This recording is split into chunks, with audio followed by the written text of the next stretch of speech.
As national attention of the vaccine has turned from developing it to distributing it, we are joined now by Wes Wheeler, president of UPS Healthcare, to discuss their distribution role as part of Operation Warp Speed. Welcome back to the Pixel Morning News, Wes. Good to see you. Morning, Dan.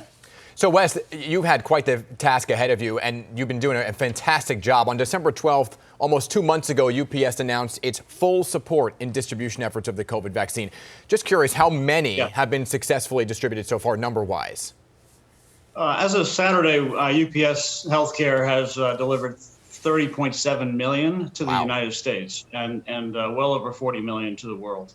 26 countries now. I mean, that's an incredible number. But let me ask you this, because as the Biden administration now is announcing increase in vaccine supply, they want to get as many doses out there as possible. How do you determine where and how many vaccines are shipped to each location?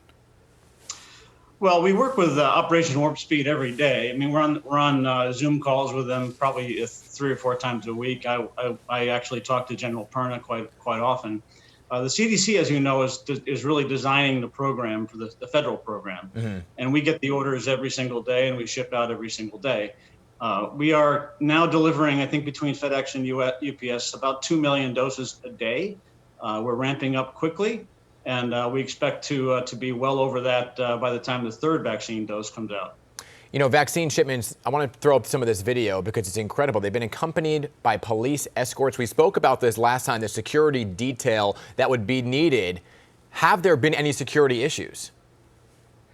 None. We actually started off with federal marshals, of course, in the first several shipments out of Kalamazoo, Michigan, and out of Wisconsin.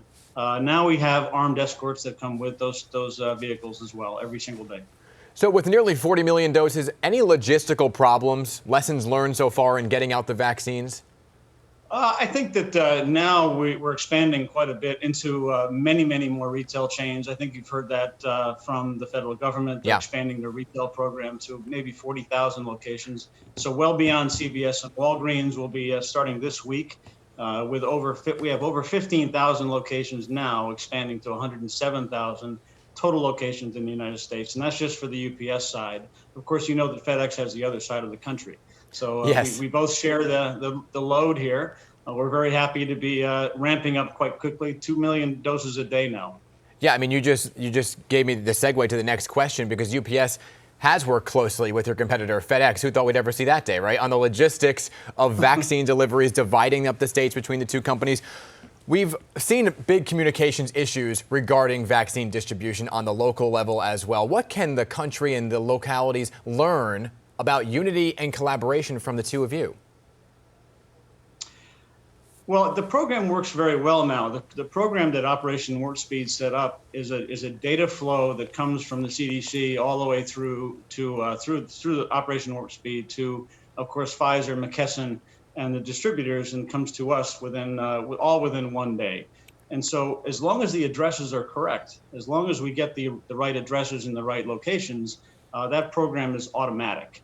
So now, with FEMA potentially getting involved, with the state and local governments getting involved and better identifying the locations in each state, then the program works perfectly. We pick up, we deliver within 20 hours on average.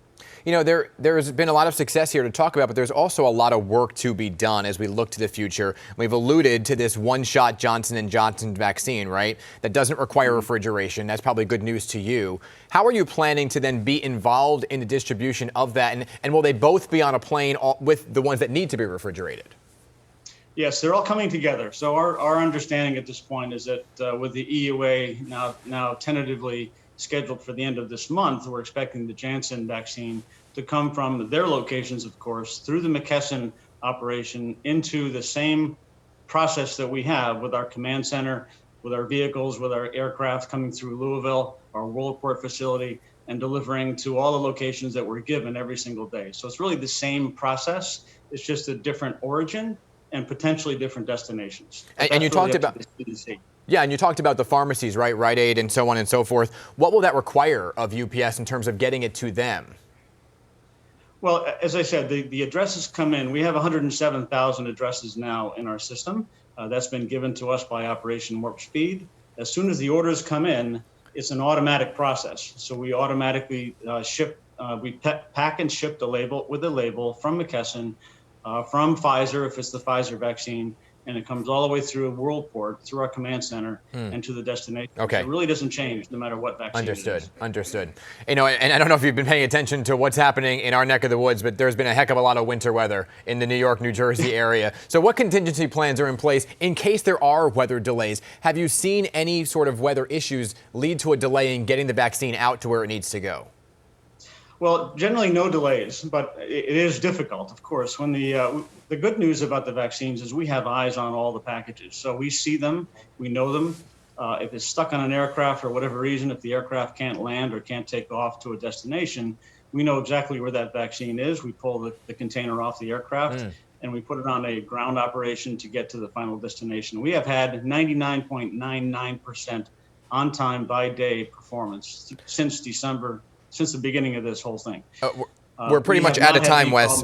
We're pretty much out of time. I do want to, I know you're not in the business of giving advice, but if you had to give advice to the state governments to have their rollouts in getting the vaccine that you're distributing into people's arms more efficiently, do you have any?